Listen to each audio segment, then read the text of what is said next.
इस प्रकार जिनको राहत नहीं मिल रही है वो ये ना सोचो भगवान का ऑपरेशन चालू नहीं है। आपके उन संकट निवारण के लिए परमात्मा उसी दिन सक्रिय हो जाता है जिस दिन आप इस ज्ञान को पढ़कर या ज्ञान को सुनकर और हृदय से पुकार लेते हो, परमात्मा हम आपके हो लिए, आपके बगैर मुझे कुछ दिखाई नहीं देता है। और कब बुलाओगे, उसी दिन से परमात्मा आपको अपना मान लेता है, क्योंकि ये आत्मा का साथी है, आत्मा इसका अंश है। चाहे वो किसी धर्म में है, चाहे किसी मजहब में है, या किसी प्राणी के शरीर में है, कुत्ते गधे सूअर के शरीर में है, तो ये परमात्मा उसी दिन से आपको स्वीकार कर लेता है यदि आप हृदय से पुकारते हैं। और जिस समय नाम ले लेते हो फिर तो बातें खत्म हो जाती है कि आपके कोई सुनवाई ना हो या आपके संकट दूर ना हो। उसके लिए यही कारण हो जाता है कि परमात्मा पहले वो संकट टालेगा जो तेरी जान को जोखिम करेंगे। आपको जीवन एक्सटेंड करके फिर धीरे धीरे तेरे सारे आपके सभी कार्य, आवश्यक कार्य जो होंगे सारे ठीक करेंगे। देखो ये भक्ति मार्ग है। यदि आप यहाँ आते हो बरवाला आश्रम में तो आपको सबसे पहले ये उद्देश्य बनाना होगा कि मुझे मोक्ष चाहिए। और जो ये कहते हैं मैं फैक्ट्री लाऊं, मैं मंत्री बनूं, एमएलए बन जाऊं, मेरा आशीर्वाद दे दो गुरुजी, देखो ये आशीर्वाद यहाँ पर आपको नहीं मिलेंगे, क्योंकि ये तो भगवान से दूर करेंगे आपको। और हम ऐसा विष आपको खिला नहीं सकते जो आपका जीवन को हानि कर दे। डॉक्टर ऐसा अनजान नहीं होता। इसका कारण ये है कि जैसे कोठी बंगले आपको दे भी देगा भगवान, तो आप परमात्मा से कोसों दूर होगे। और फिर क्या बताते हैं, सर्व सोने की लंका थी वो रावण से रणधीरम, एक पलक में राज विराजी वो जम के पड़े जंजीरम। सारी सोने की लंका बख्श दी थी उसको, सारा लंका सोने की बनाए बैठा था। और उस समय तो कई कई हजार, 20-20, 30-30 हजार वर्ष की उम्र होती थी। तो उसने त्याग को सोचना कोई बड़ी बात नहीं थी, कभी ना मरूं, 30-40 हजार वर्ष जीऊंगा, क्योंकि सतयुग में लाख वर्ष की आयु होती है। और त्रेता में भी सटाट के अंदर 40, 50, 30 और लास्ट में कम हो जाती है। तो रावण के मन में ये खरपतवार पैदा हो जाना, क्या भी नहीं मरूंगा, ठाठ तो कोठी बना ली, दो कोई मंजिल की अटारियाँ बना रखी हैं। जैसे आजकल ये 20-20, 30-30 मंजिल के बनाते हैं मकान, वो तो 100 मंजिल के बनाए बैठा था, 200 के, इतना कुबद्दी था। और सारे सोने के, ईंट और गारा सोने की, लिपाई सोने की। और उसने भी ये सोच रखा था भी नहीं मरूं, ऐसा बक्कल उतरा, सह परिवार नष्ट हो गया। तो कहने का भाव ये है, परमात्मा कहते हैं कि क्या मांगो कुछ थिर न रहाई, ये देखत नैन चला जग जाई, 1 लख पूत 1.25 लाख नाती, उस रावण के दीवान बाती। परमात्मा कहते क्या मांगो, हमें बताते हैं कि क्या मांगोगे। रावण जितने धनी भी नहीं हो सकते, और ऐसे शक्तिशाली सिद्धि युक्त भी तुम नहीं हो सकते। और उसकी क्या दुर्गति हुई, और क्या मांगना चाहिए परमात्मा से। भक्ति दान गुरु दीजियो, देवन के देवाओ, जन्म पाया भूलूं नहीं, करहूं पद सेवा हो। और फिर क्या मांगे, साईं इतना दीजियो, जा मैं कुटुंब समाए, हम भी भूखे न रहे, अतिथि न भूख हो जाए। इससे अधिक मांगने की आवश्यकता नहीं भगवान से। कहते उस समर्थ की रीज भुलाई, अब कुल कुटुंब से राता, गर्भ के अंदर बचन भरे थे, कहाँ गई वो बाता। परमात्मा कितने प्यार से समझाना चाहते हैं, भूल गए उन दिनों को। उस समर्थ की रीझ छुपाई, उस परमात्मा ने तेरे ऊपर रहम किया, खुश हुए, और तेरे को मनुष्य जीवन देकर माँ के गर्भ से संकट से बाहर निकाला, नहीं तो बहुत से बच्चे गर्भ में मर जाते, माँ भी मर जाती साथ में। उसकी मेहर से ही तुम ठीक ठाक यहाँ बाहर जन्म लेते हो। और आज भूल गया उन भगवान की उन बातों को कि गर्भ के अंदर वचन भरे थे, कहाँ गई वो बात। तो पुण्यात्मा, दुख में सुमन सब करें, सुख में करे न कोई, और जय सुख में सुमन करे तो दुख का ही कोई। तो सौभाग्य उन पुण्यात्माओं का जो यहाँ आए हैं, जिनके ऊपर कोई आपत्ति है। दास यहाँ देख रहा है कि 80% 80% व्यक्ति भक्त श्रद्धालु केवल दुखी ही आए हैं। कोई रोग से दुखी है, कोई और अन्य शोक है उसको, या कोई अन्य प्रॉब्लम उसके ऊपर आई हुई है। तो आपके लिए वो दुख, आपके लिए वो प्रॉब्लम, आपके लिए वो रोग एक वरदान सिद्ध होगा यदि इस मार्ग पर आप डटे रहे। देखो, एक दिन में कोई वस्तु परफेक्ट नहीं होती। बच्चा जन्म लेता है, आपको खुशी होती है, धीरे धीरे बड़ा होता है, 15, 16, 20 वर्ष के बाद जाकर वो कुछ अपना धंधा करने योग्य होता है। इसी प्रकार आप बीज बोते हो। मान लीजिए आपने आम का बीज बोया, उसकी परवरिश की, देखभाल की, पौधा बना, फिर पेड़ बन गया, और पेड़ बढ़ने के बाद फिर उसका फल लगेंगे। इतने फल लगेंगे कि लदपद हो जाएगा, आप भी खा लोगे, रिश्तेदार भी छक लेंगे। ठीक इसी प्रकार आज आपको, जिनको आज मंत्र मिला है, उन्होंने आज ये सत भक्ति रूपी पौधा आपने आज बीज बोया है इसका, और इसकी सिंचाई करना यानी भक्ति करना, दान धर्म करते रहना, मर्यादा रखना, इसकी बाड़ बनाना। बाड़ बनाने का मतलब है मर्यादा रखना, नियम भंग मत करना। धीरे धीरे रे मना, धीरे सब कुछ हो, माली सींचे मूल को, फूल फले। धीरे धीरे रे मना, धीरे सब कुछ होए, माली सींचे सो घड़ा, समय आए फल होए। जैसे माली का मतलब है जो उस प्रोसेस से परिचित, उसका विद्वान है, बाग बगीचे लाने वाला। वो बीज बोता है और उसमें सैकड़ों पानी घड़े डालता है, वाटर पानी के, और धीरे धीरे वो बड़ा होता है। उसको मालूम है, उसको 100% ज्ञान है, वो पूरा उसके ऊपर विश्वास है उसको कि एक दिन ये पेड़ बनेगा। अगर मैं इसकी सुरक्षा ठीक रखूँगा, इसको रोग से बचा कर रखूँगा, और बड़ा होए पाछे फिर देखना मेरे वारे न्यारे कर देगा। तो ठीक इसी प्रकार ये राम नाम का आज ये सच्चा बीज बोया है। आज तक तो आपको आम का नाम लेकर बबूल का बीज बुआ रखा था, और उस बबूल यानी किक्कर की डंडी की आप खूब सेवा भी कर रहे थे। तो बबूल कहता बबूला लगेंगे, आम नहीं लग सकते।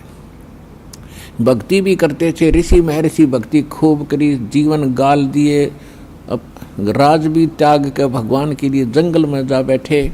लेकिन वो आम का पेड़ ना होने से, आम का बीज ना बोने से बबूल का बीज बो लिया, उनमें सिद्धियाँ आ गई।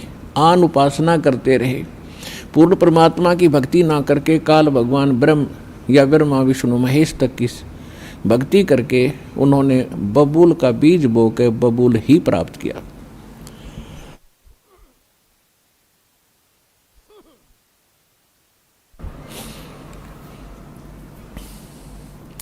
उदाहरण के लिए हिरण्यकशिपु ने ब्रह्मा जी की साधना करके बबूल का पेड़ बोया, और क्या मिला उसको? सिद्धियां आ गई। ये समझ बैठा कि मैं भगवान बन गया, और कैसा जीवन नाश हुआ उस व्यक्ति का। ऐसे ही रावण ने बबूल बोया था भगवान शिव की भक्ति करके, और क्या प्राप्ति हुई? सिद्धियां होगी, रिद्धि आ गई, सोने के महल बना लिए, आकाश में उड़ जाने की शक्ति आ गई और कुबद कुमाकर सर्वनाश करा के गया। तो पुण्यात्माओं, इसी प्रकार विष्णु जी की साधना करने वाले ये भी शास्त्र विरुद्ध साधना करके अपना जीवन नाश करते हैं, क्योंकि शास्त्र विधि को त्याग कर जो मनमाना आचरण करते हैं उनको न सुख होता है न कोई सिद्धि होती है, यानी सत साधना की सिद्धि, और न ही उनको कोई उनकी गति होती है, जिस कारण से ये भक्ति करके भी अपना जीवन व्यर्थ ही कर गए। तो ये प्रसंग चल रहा है कि धीरे धीरे रे मना और धीरे सब कुछ हो। आज नाम लिया है, किसी ने 6 महीने हो गए, किसी ने सतनाम मिल गया है, किसी को प्रथम मंत्र मिला है, और किसी ने 10 महीने हुए हैं, किसी ने 1 वर्ष हो गया, किसी ने 2 के। जिन भक्तों को 1 वर्ष से ज़्यादा हो गया, 2 वर्ष हो गए हैं, आज उनके सुख सुनना, उनके मुंह का थूक सूख जाएगा अपने सुख बताते बताते। इतने सुख देता है परमात्मा।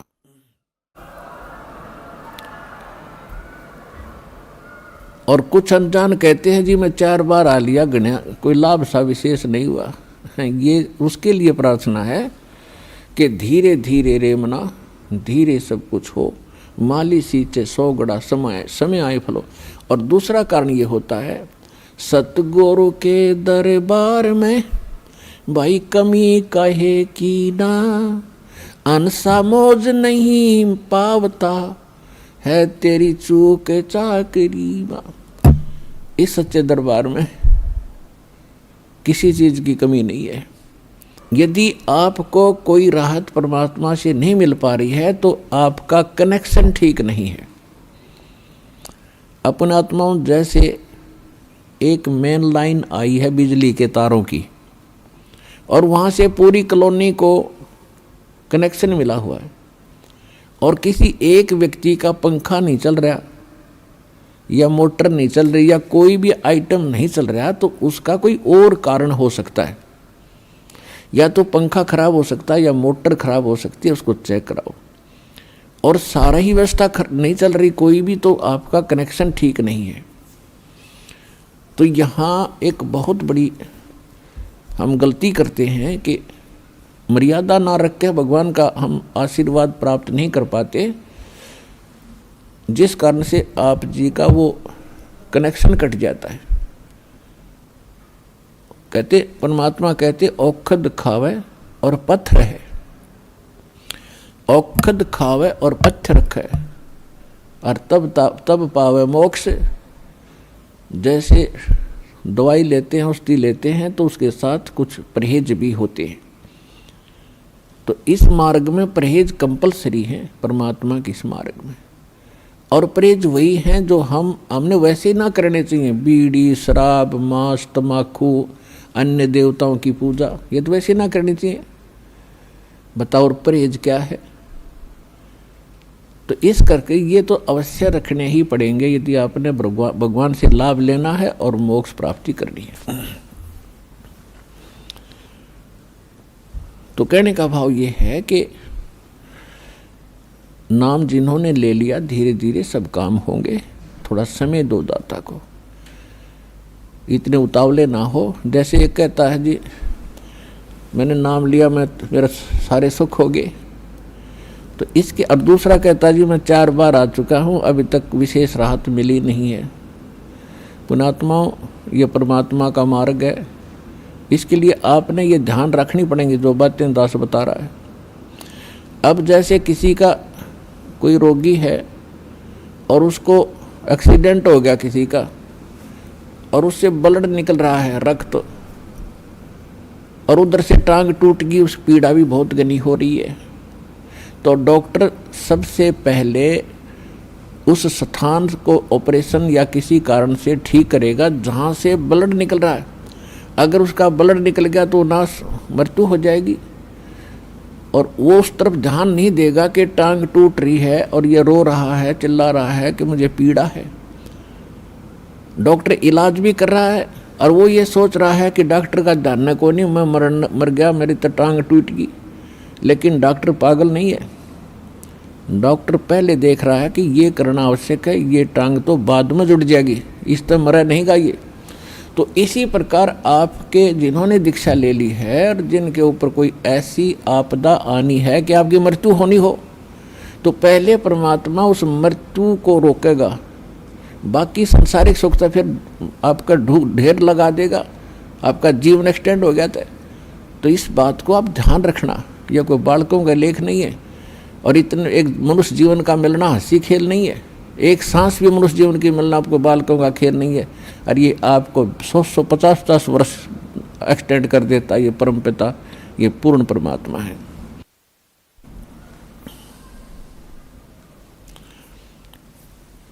तो पुण्यात्मा, इन बातों पर ध्यान रखना जो दास आपको गाइडलाइन बता रहा है। तो इस प्रकार जिनको राहत नहीं मिल रही है वो ये ना सोचो भगवान का ऑपरेशन चालू नहीं है। आपके उन संकट निवारण के लिए परमात्मा उसी दिन सक्रिय हो जाता है जिस दिन आप इस ज्ञान को पढ़कर या ज्ञान को सुनकर और हृदय से पुकार लेते हो, परमात्मा हम आपके हो लिए, आपके बगैर मुझे कुछ दिखाई नहीं देता है।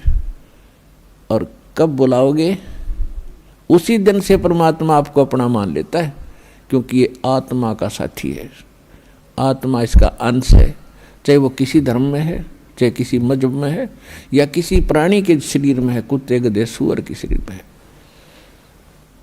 तो ये परमात्मा उसी दिन से आपको स्वीकार कर लेता है यदि आप हृदय से पुकारते हैं। और जिस समय नाम ले लेते हो फिर तो बातें खत्म हो जाती है कि आपके कोई सुनवाई ना हो या आपके संकट दूर ना हो।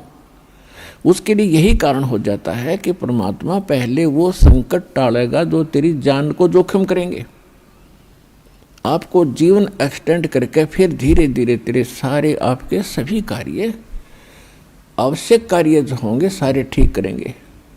देखो ये भक्ति मार्ग है। यदि आप यहाँ आते हो बरवाला आश्रम में तो आपको सबसे पहले ये उद्देश्य बनाना होगा कि मुझे मोक्ष चाहिए। और जो ये कहते मैं फैक्ट्री लाऊं, मैं मंत्री बनूं, एमएलए बन जाऊं, मेरा आशीर्वाद दे दो गुरुजी, देखो ये आशीर्वाद यहाँ पर आपको नहीं मिलेंगे, क्योंकि ये तो भगवान से दूर करेंगे आपको। और हम ऐसा विष आपको खिला नहीं सकते जो आपका जीवन को हानि कर दे। डॉक्टर ऐसा अनजान नहीं होता। इसका कारण ये है कि जैसे कोठी बंगले आपको दे भी देगा भगवान, तो आप परमात्मा से कोसों दूर होगे। और फिर क्या बताते हैं, सर्व सोने की लंका थी वो रावण से रणधीरम, एक पलक में राज विराजीव जम के पड़े जंजीरम।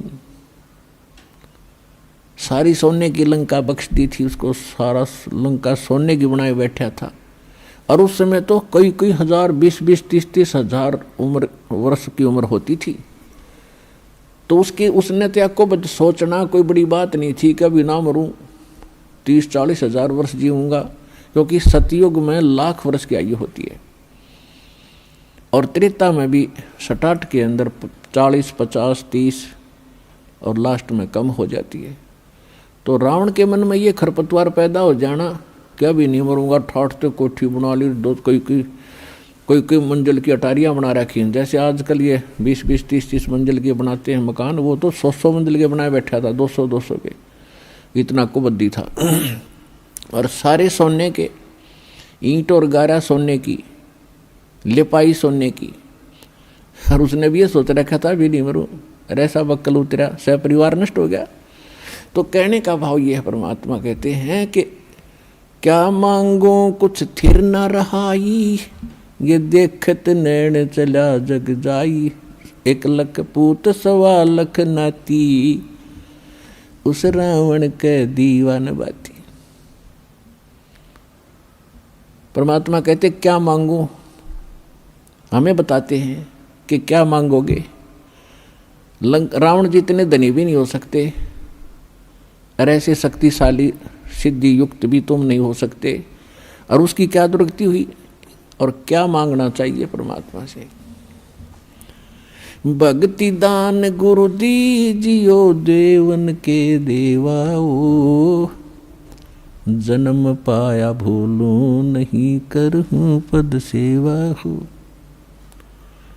और फिर क्या मांगे, साईं इतना दीजियो जा मैं कुटुंब समाए, हम भी भूखे न रहे अतिथि न भूख हो जाए।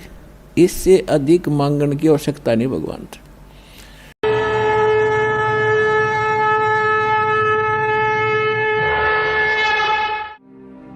और अधिक जानकारी वसंत रामपाल जी महाराज जी से निशुल्क नाम दीक्षा प्राप्त करने के लिए संपर्क करें।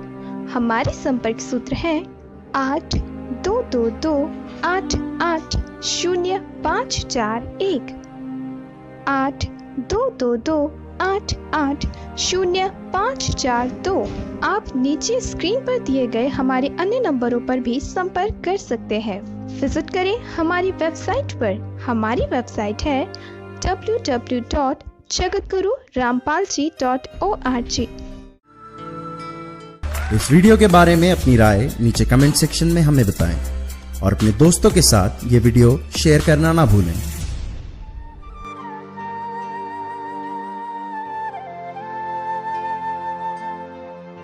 ਤੁਹਾਡਾ ਸਵਾਗਤ ਹੈ।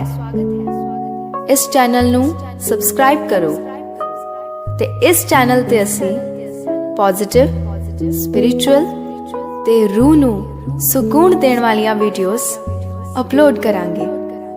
ਆਓ ਸਾਰੇ ਰਲ ਮਿਲ ਕੇ ਇਸ ਚੰਗਿਆਈ ਨੂੰ ਅੱਗੇ ਵਧਾਈਏ। ਧੰਨਵਾਦ।